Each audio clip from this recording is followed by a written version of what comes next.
Kami, ovo sam napravio dok Anđi nema. U redu. Fran, dođi ovdje. Slušaj.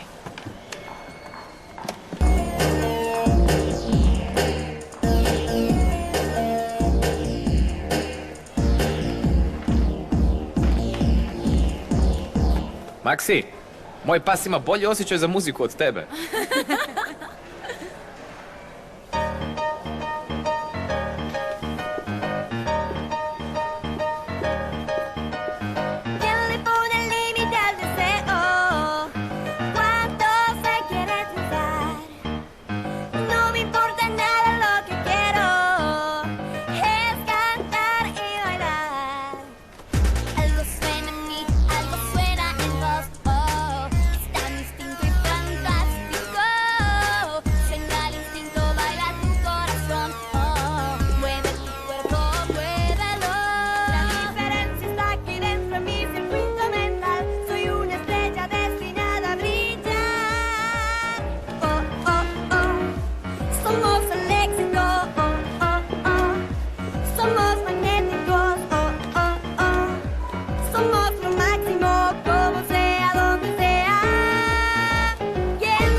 Bog svima, oprostite što kasnim, svi na svoje pozicije. Počinjemo s vokalizacijom. Hvala, Leon.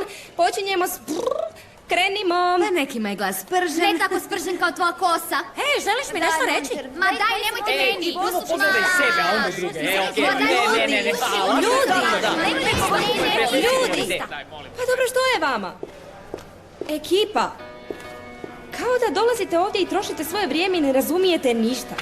U ovoj školi, kao i na sceni, morate osvajati svoje mjesto svaki dan do kraja života.